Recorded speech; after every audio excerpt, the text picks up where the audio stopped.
20th. Commander Kyle Hartsock will go through the presentation as he usually does. We'll start off with Chief Medina, if you want to say a few words, or after the fact. Okay, we'll go with Commander Kyle Hartsock.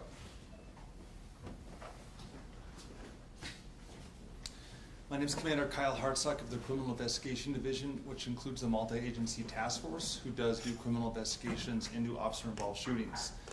The shooting we're here to talk about today happened on June 20th, 2024 in the 300 block of 98th Street Northwest. It is our 8th officer-involved shooting of 2024. This critical incident community briefing will provide information about a male who fled from officers in a stolen vehicle, then held a hostage with a gun, which resulted in an officer-involved shooting. You're about to see relevant video footage and photos and learn about other evidence and police procedures related to the case so you can have a better understanding of what occurred based on what we know right now. The police department conducts very thorough criminal and use of force investigations, which typically require investigators to interview multiple witnesses, review hours of video footage, and analyze a significant amount of forensic evidence. We're still at the early stages of this investigation, which can often take several months to complete. Our understanding of the incident may change as this additional evidence is collected, analyzed, and reviewed. We also do not draw any conclusions about whether the officers acted consistent with our policies and the law until all the facts are known and the investigation is complete. A word of caution. The images and video may be disturbing. When police officers use force to arrest a subject or defend against an attack, it can be graphic and difficult to watch. In addition, there may be strong language by those shown in the video. One officer discharged their firearm during this incident. Zachary Herbst, who's been with the department since 2014, he has been involved in one prior officer-involved shooting. At the time and currently, he was assigned to the Special Weapons and Tactics, or SWAT team, and he is back on duty. The subject who was shot and killed was 42-year-old Dell Meador of Albuquerque. This incident started off and took place in the Southwest Area Command. Around 8:53 a.m., officers assigned to the Southwest Proactive Response Team, which is a team that wears a full uniform and drives marked units, were conducting patrol in the dirt lots behind the Flying J Travel Center near 98th Street in Central. While conducting this patrol for encampments, trespassing, and suspicious vehicles, they observed a Ford SUV parked near an encampment. Officers ran the license plate and found it was reported stolen out of the University of New Mexico Police Department in January of this year. By the time the stolen plate came back to the officer, the Ford Escape had driven away in the opposite direction of the officer through a dirt field towards 98th Street, kind of closer to I-40. The officer had gone the other way, but waited at the traffic light at 98th and Avalon as he saw the vehicle driving towards him, and he was going to attempt a traffic stop at that point. The vehicle drove up and the officer engaged it, tried to pull it over.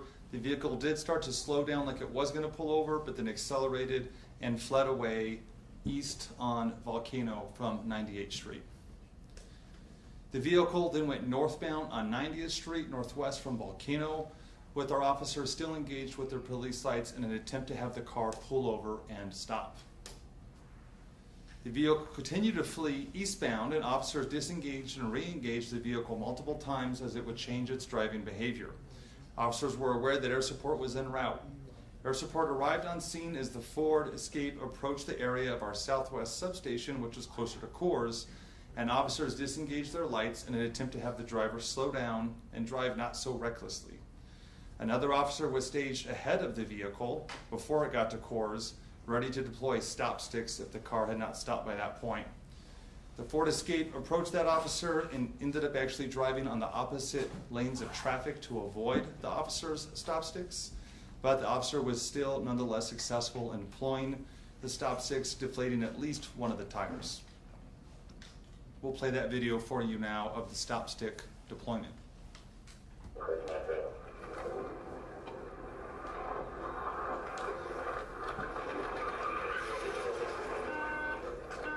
And again, you can see the car went on the opposite lanes of traffic. You can see traffic having to slow down and stop out of his way.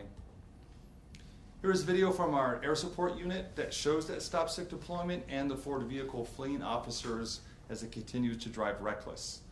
The helicopter is just arriving on scene, so the camera is trying to acquire it, but as you watch the video, you can see our officer staged in the median. Just kind of keep your eyes right there and you'll see the fleeing vehicle coming down.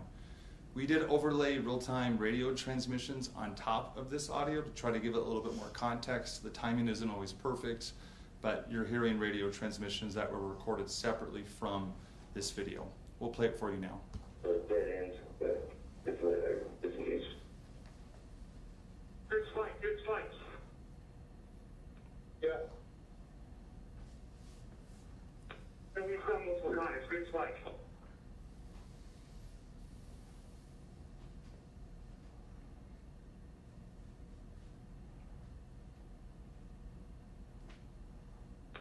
As air two overhead, we have a vehicle, no units in sight, no units engaged. It is now subbed out on course, lane 2.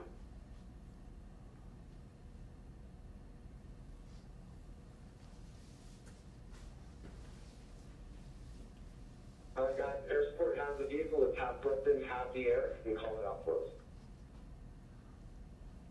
Still subbed out, through Blue Water, continuing south, and lane 2, no units in sight, no units engaged. Michael Anderson got good stop 6 on 8. Dead end. At the end of that video, you actually saw we try to stop stick it again, and we're going to play you that OBRD here in a second. As the vehicle's approaching Blue Water right here, more officers are awaiting, and they deploy stop sticks successfully. We'll play that for you now.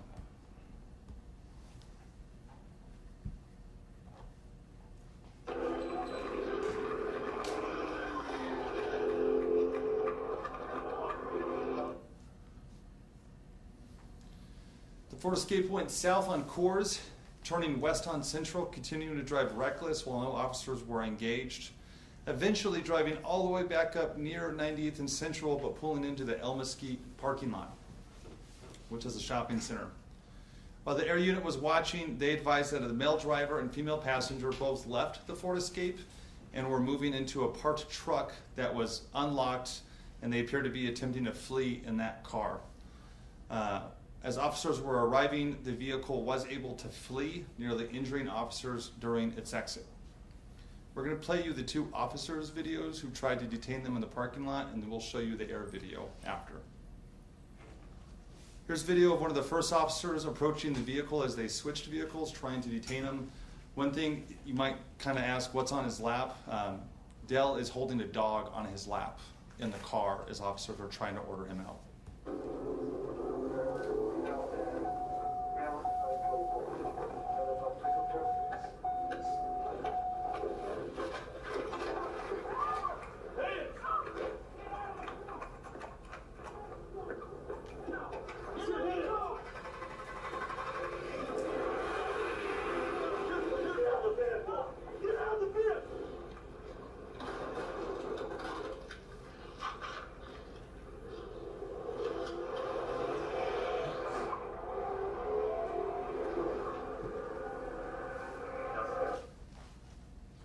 Here's the video from the officer that goes to the passenger side of the truck. The audio will kick on here in a second.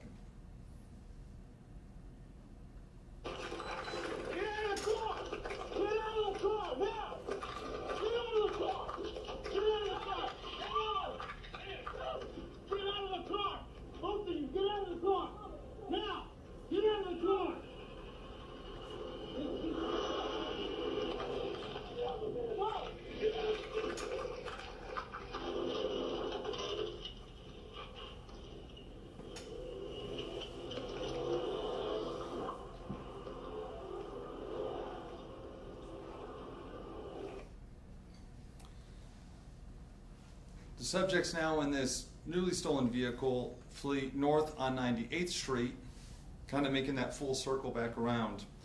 Officers attempt stop sticks nearby right after he pulls on the street, but he's able to avoid them. A second set of officers is set up just past him, a little bit further to the north, they were able to successfully deploy stop sticks. As he tried to avoid those stop sticks, he actually somewhat loses control of the truck and hits a light post in the median, which we're going to show you the OBRD video of that now.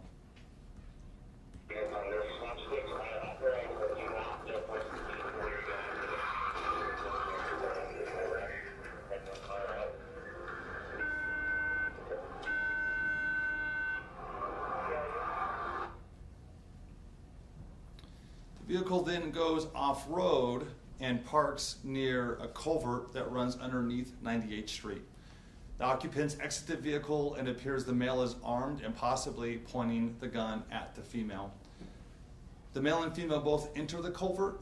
At that point, officers set up a perimeter, start asking for more resources, and continue to ask both subjects to drop any weapons they have and a voluntary surrender. This is about 9:04 a.m. that happens. And I'm going to play you about close to a 3-minute air support video that just really puts the end of this whole chase, the switching of the vehicles, and then exiting the car into the culvert, all into one big context.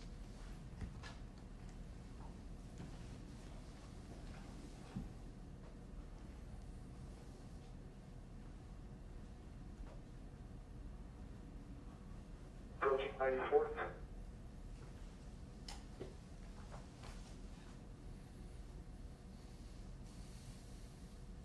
Still westbound. You're approaching the market. What speed do you have there? No longer driving 39, approaching 97. New speed 2 minutes. I was on the west side of the market. Driver is bailing. Driver, female and male, out into a another black pickup truck.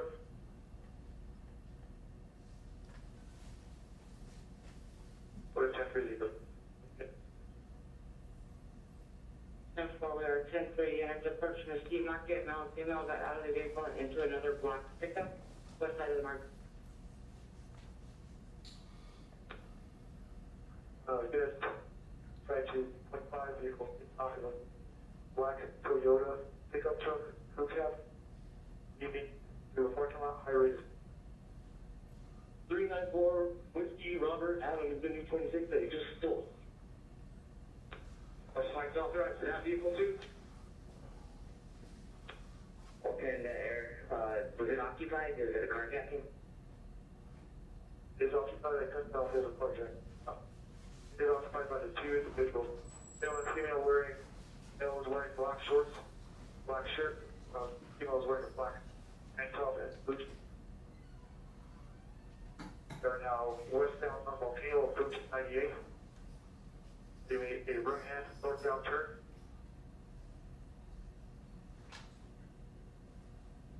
Okay, the units on this stop sticks are authorized, but do not get close to the vehicle. We already have 39 driving. We do have air support up. There's no rush. Let them call it out and just try and parallel from a distance. Yeah, sounds Vehicle is still northbound on 98. They went to freeway, just went off roading. It is off just to the off ramp of getting onto I-40. Get this right there. If you guys see anything, you're running tunnel.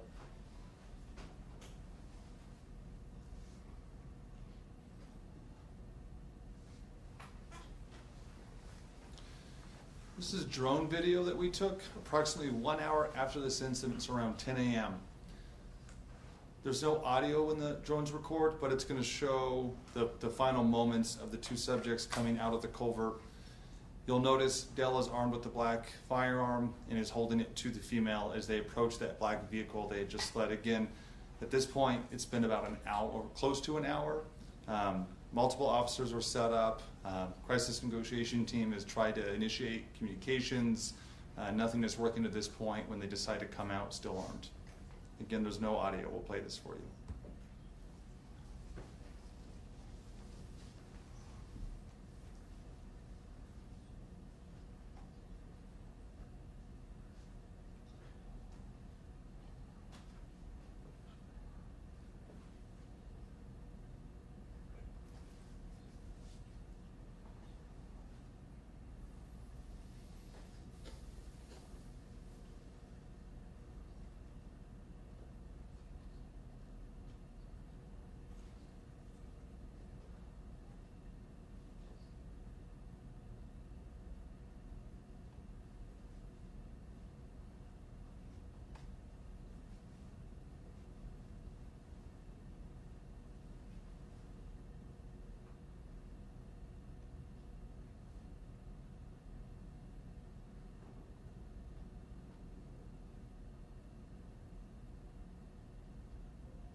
see the gun in his right hand.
Before shots were fired, 2 officers did fire 40mm less than lethal rounds at Dell in an attempt to either disarm him or get him to voluntary surrender.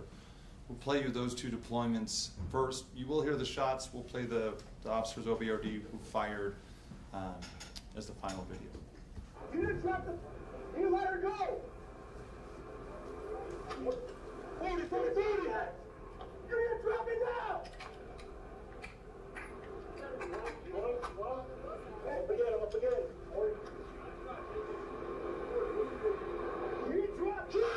You didn't drop the gun! You didn't let her go now! You didn't have somebody to get! You didn't let her go! You didn't let her go! Raise your fucking head! Yeah, raise your fucking head! Come do it to me now! This is the second officer who used their 40mm less than lethal rounds.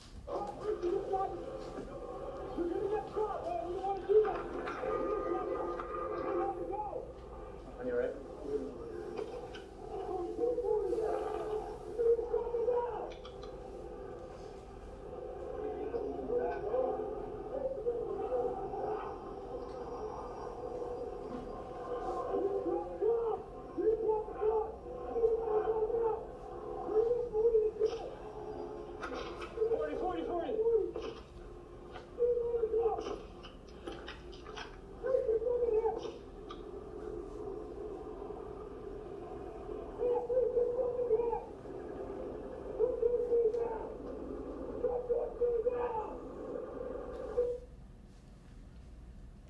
This is the OBRD from Officer Herbst, who does fire his weapon.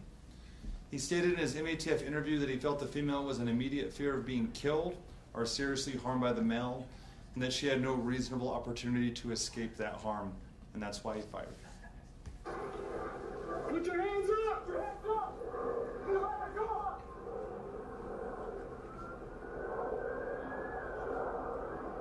Hey, stop reaching inside! Stop reaching inside the... You're gonna get shot, man! We don't want to do that! You didn't try to... You let her go! If you can 40 him, 40 him. Give me 40 here! Give me 40 now!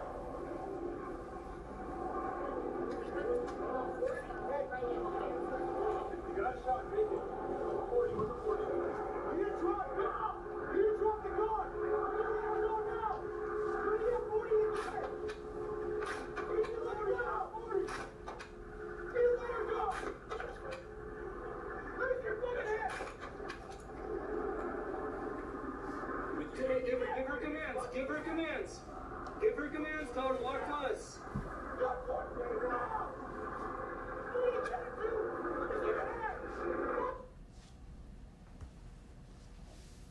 This is a short clip of OBRD as officers moved up and took Dale into custody.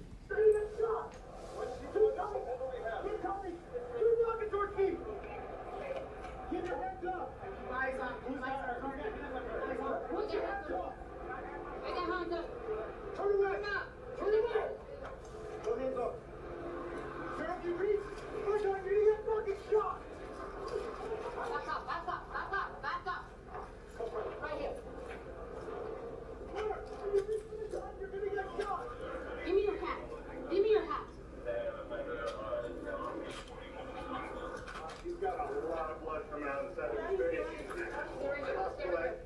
apologize, that was the female being taken into custody. Here's now a short clip of officers taking Dell into custody and starting first aid. Leva, check him for a pulse.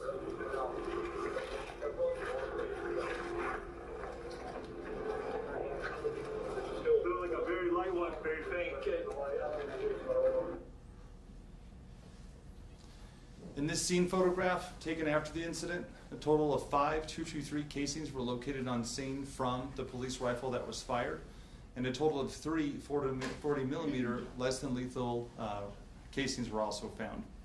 The approximate distance that police were away from Dell when they fired was about 81 feet. This is the black Nissan Frontier, the second vehicle that they drove away in that was at the point that the shooting occurred. Impacts were located inside the Nissan Frontier that we believe were from the 40 millimeter impact launchers. This is another impact to the inside of the Frontier. We did find at least one rifle projectile inside the Nissan Frontier. This is the Ford Escape that initiated the incident. You can note the passenger side tires are completely shredded as the stop sticks were effective in doing their job. A search warrant was conducted on this vehicle. It had been reported, or hadn't been reported yet, but investigation shows it was likely embezzled at the time and the license plate on it had been stolen. This black, what looks like a firearm was found inside the car, ended up being a CO2 powered BB gun tucked between the driver's seat and the center console. This 1911 style, also a BB gun, was located on the back seat of the passenger side of the Ford Escape. This is another BB gun located in the rear area of the Ford Escape. We did find 20 gauge shotgun rounds, a 9mm round, and some .223 rounds inside of a magazine and some casings inside the car as well, but no firearms. And finally, this is the 6 Sauer looking BB gun that Dell was armed with during the incident.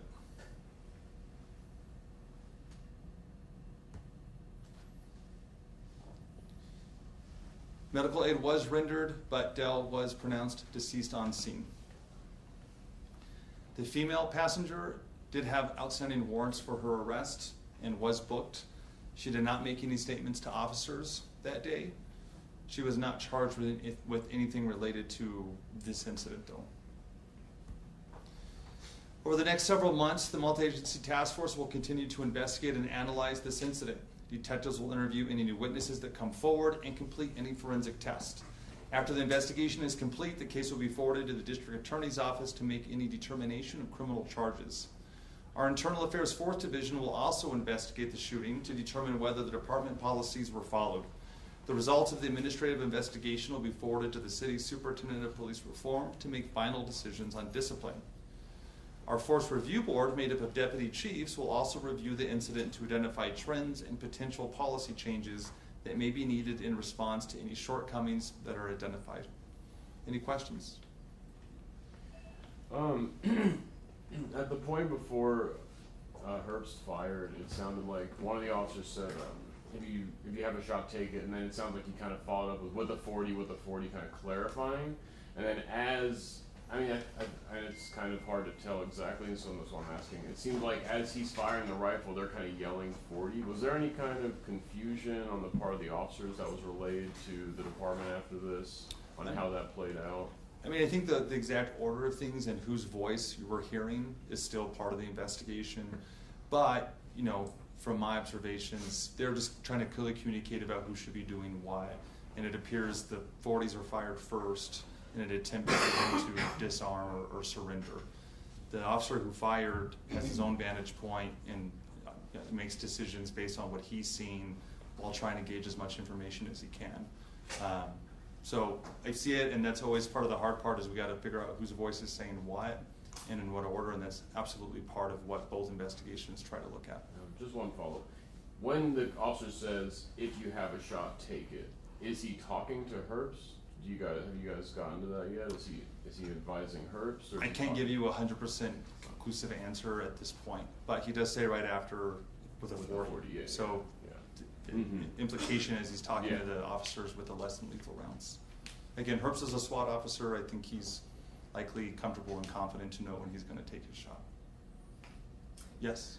So obviously decisions happen in a split of a second, but can you talk about the part where they switched vehicles? Why the officers couldn't possibly do more to try and pull him out instead of just letting him drive away? I think it was a really fast situation. Again, we're not going to draw conclusions on what they did or didn't do, but I think it's important to point out that the female, it was still unclear her involvement, and that the driver, who appeared to be the aggressor here, also had a dog on his lap, and the officer is trying to weigh reaching in and grabbing with the owner's dog and trying to, violently pull someone out, right? There's other considerations they got to take in there. And also you can tell the second the vehicle starts, the officer disengaged because they correctly predict this car is about to accelerate in some direction away. And the passenger side officer, in my view, just barely escapes getting clipped by that door and being dragged between the two vehicles. And officers experience this stuff. They see it before, it's part of the training, so I think they're having to weigh a lot of things at once. That's actually one of the most dangerous situations that our officers could be in, is trying to get somebody out of a car and getting stuck inside the car. Years ago, we actually had somebody taken from 12th Street to, I think it was Rio Grande, before it ended in an OIS. So it is a very dangerous situation. They can't get in the car with the individual completely to try to get them out. They're trying to weigh, making sure that they keep themselves safe.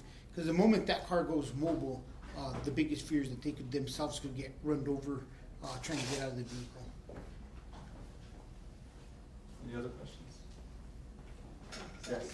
Is there like an APD protocol for the communication that needs to happen before a shot like that is fired? I think the most important thing to remember is that each officer has a different view.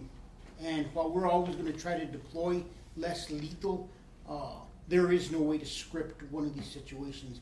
And I think this video really shows the decisions our officers have to make, and I hope the public really looks at it and sees how they're doing their very best to deploy less lethal. It appears that they did deploy less lethal twice, but these situations are evolving so quickly that instantaneously a decision has to be made that somebody may have to go to lethal force.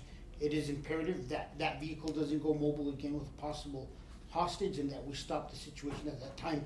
And quite frankly, although they're trying to deploy less lethal, without a doubt, deadly force is authorized very early in this incident, as the individual has the firearm pointed at her stomach. So I think that's one of the benefits we could look at from what we've learned through our reform process in DOJ is, years ago, deadly force would have been used a lot earlier. Officers attempted to use less lethal force twice before that, but the incident clearly indicated that the possibility for using deadly force was way earlier into this incident. Chief? Yes. Can you talk about the importance of having air support and as well as the usage of the drone during this incident? Irreplaceable, the videos that we get. We've seen it over and over. It helps us explain and give a view that the public didn't see before. We will continue to grow our drone program. It will continue to improve. We will learn more different ways to use it, but the transparency that our drone program is bringing to these incidents is irreplaceable in a lot of ways. I think this is the third OIS we capture with drone video, Tramway, the Northeast car, and this one. So they're extremely valuable in us being able to give the public a different view of what's occurring. I don't know if he's asking this, but I think also helping the officers on scene. Oh, right. That's give the information, and you could clearly see the improvement of how we get better and better. The information they're receiving on this is just irreplaceable. They know this individual is armed with a possible firearm. They know what this individual's actions are. So yeah, I think the drone brings another element of intelligence gathering and getting more information to our officers that clearly, in a lot of cases, not every case, is going to help them make better decisions. Was there an official cause of death as to which kind of bullet led to the death on scene? If all my report's done, we can just release it. Oh. All right, so we got kind of two-parter. One, In that first clip of the exchange of cars, there's a shot of the dog. Was there any kind of sign of like danger to the officers with that dog being there? Would that change the situation if it was more dangerous if the dog? It's kind of like my first part. I mean, I think I just kind of what I said before, right? This is the dog's with an owner. The officers don't know this dog, and a lot's going on at once. The car's getting started up. The pursuits are very high adrenaline events. But that's part of what both investigations also look at is how, if at all, that was a factor in decisions that were made. Okay, but my second part of the dog was clearly in the second car in the exchange when they took off. Is there any word on the dog? Was it at the final scene? It was in car? Okay. It was walking around in the mesa, and I believe family members or animal control came out to try to get the dog. Okay. The dog remained on scene as I was out there. You could see it roaming around. Okay. But it seems like it wasn't. It seemed like it wasn't a threat during the active part of the scene, right?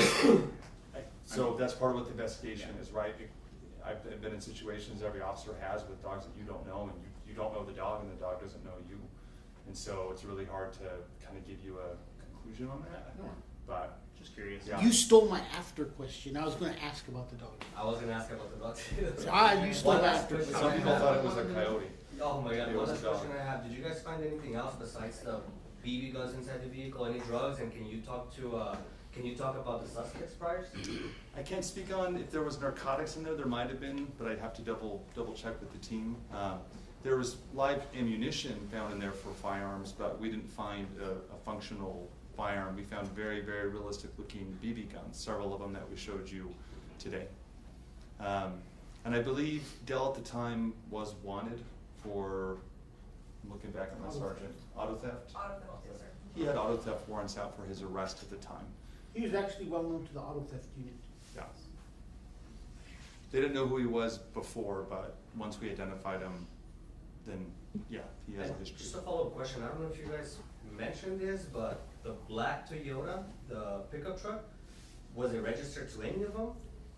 The Nissan Frontier? Was it a Frontier? I thought it was a Toyota. But the air support says Toyota, it ends up being a Nissan Frontier. Right. Was it registered to any of them? It was not, but that's still part of, I think, what we're trying to track down.